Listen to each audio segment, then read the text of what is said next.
तो दोस्तों आज हम निबंध का तात्विक विवेचन करेंगे। तो ये एमए हिंदी साहित्य के लिए बहुत ही इम्पोर्टेंट विषय है। वैसे तो निबंध लेखन जो है सभी परीक्षाओं में अनिवार्य होता है, तो सभी के लिए इम्पोर्टेंट है। ये तो आईएएस हो, पीसीएस हो, आरओ एआरओ कोई भी परीक्षा हो, या सिंपल जो ग्रेजुएशन करते हैं, या फिर ट्वेल्थ 10th तक, ऐसे तो सभी को लिखने पड़ते हैं, है ना। तो मैं इसका तात्विक विवेचन आप लोगों के आगे प्रस्तुत कर रही हूँ। निबंध तात्विक विवेचन: स्वच्छंदता, आत्मनिष्ठता, वैचारिकता, भावात्मकता, तार्किकता, विषयनिष्ठता, श्रृंखलाबद्धता, व्यंग्यात्मकता, कलात्मकता, जीवंतता तथा संक्षिप्तता निबंध के मुख्य तत्व हैं।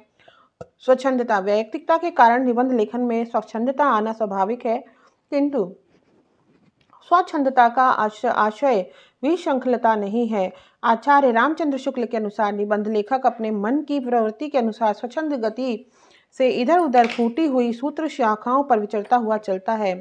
ठीक है, यही उसकी अर्थ संबंधी व्यक्तिगत विशेषता है।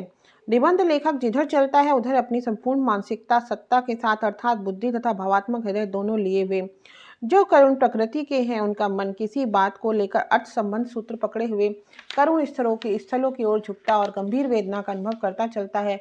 जो विनोदशील है, उनकी दृष्टि उसी बात को लेकर उसके ऐसे पक्षों की ओर दौड़ती है जिन्हें सामने पाकर कोई हंसे बिना नहीं रह सकता।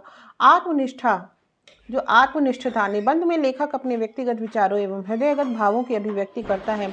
यह सत्य है कि निबंध की यात्रा आत्मीयता से प्रारंभ हुई, किंतु उसकी विकास यात्रा विषय वस्तु की प्रेरणा से वैचारिक धरातल का आश्रय लेकर चलती रही। गद्य की अन्य विधाओं के लेखक अपने व्यक्तित्व को छिपा सकता है, परंतु निबंध में वह चाहकर भी ऐसा नहीं कर सकता, क्योंकि आत्मनिष्ठता निबंध का एक अनिवार्य तत्व है।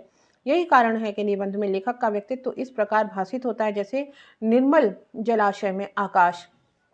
वैचारिकता: गद्य की अन्य विधाओं, कहानी, उपन्यास, नाटक, संस्मरण, जीवनी आदि की अपेक्षा निबंध में बौद्धिकता की अधिक प्रधानता होती है। डॉक्टर शिव प्रसाद मिश्र लिखते हैं, निबंध वही कहा जा सकता है जो विचारों को क्या करे, उत्तेजना दे। डॉक्टर शिव प्रसाद मिश्र क्या कहते हैं? निबंध वही कहा जा सकता है जो विचारों को उत्तेजना दे। यद्यपि व्यक्ति के अनुरूप निबंधों के मनोविकारों का गुंफन होता है, किंतु लेखक का ध्यान मात्र समरसता पर केंद्रित नहीं होता। वह अपनी वैचारिक शक्ति के माध्यम से पाठक की ज्ञान पिपासा को भी शांत करता है, जागृत करता है। निबंध लेखन के लिए वैचारिक क्षमता का होना नितांत आवश्यक है।